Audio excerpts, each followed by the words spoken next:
সাভারে চলন্ত বাসে একাধিক ছিনতাইয়ের ঘটনায় আতঙ্ক ছড়িয়েছে। দিনে দুপুরে এসব ঘটনায় কয়েকজন আহত এবং ছিনতাইয়ের ঘটনায় মামলা হলেও কেউ গ্রেফতার হয়নি। পুলিশ বলছে জড়িতদের ধরতে চেষ্টা চলছে।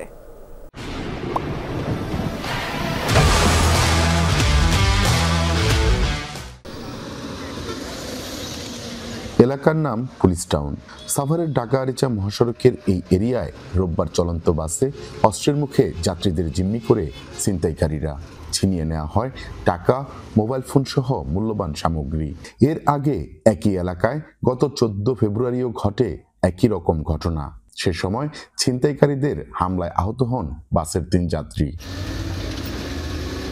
একই মহাসড়কে বাংলাদেশ লোক প্রশাসন প্রশিক্ষণ কেন্দ্রের সামনে গত 20 ডিসেম্বর চলন্ত বাসে ছিনতাইয়ের আরেকটি ঘটনা ঘটে। গণপরিবহনে ছিনতাইয়ের এসব ঘটনায় আতঙ্ক ছড়িয়েছে যাত্রীদের মাঝে।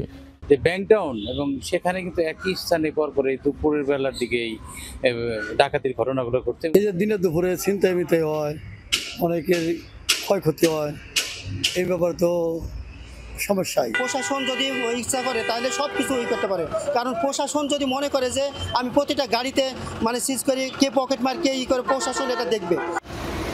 শুধু যাত্রী নয়, উদ্বিগ্ন পরিবহন শ্রমিকরাও। দোষীদের শনাক্ত করে আইনের আওতায় আনার দাবি তাদের। যানটা হাতের ভিতর নিয়ে বেড়াইতে হয়। এখন আগে তো হয়তো রাইতে, এখন তো দিনে ডাকাতি হয়ে যায়। আমরা তো মনে করেন রোডে ঘাটে রাস্তাঘাটে চলতে পারি না, অনেক সমস্যা দেখা দেয়। চোর, ছিনতাইকারী, ডাকাতি এগুলোর খুব সমস্যা দেখা দেয়। মামলা হলেও এসব ঘটনায় এখনো কাউকে গ্রেফতার করতে পারেনি থানা পুলিশ। হাইওয়ে পুলিশের দাবি, দোষীদের ধরতে কাজ চলছে। মহাসড়কে কোনো গাড়িতে বা কোনো পথচারী যাত্রীর যেন অপরাধের শিকার না হয়, এজন্য হাইওয়ে পুলিশ প্রতিনিয়ত কাজ করে যাচ্ছে।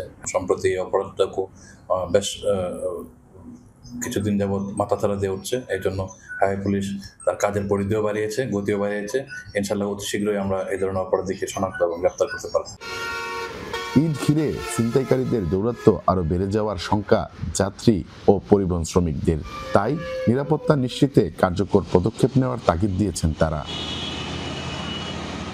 মাহফুজুর রহমান নিপু, যমুনা নিউজ, সাভার।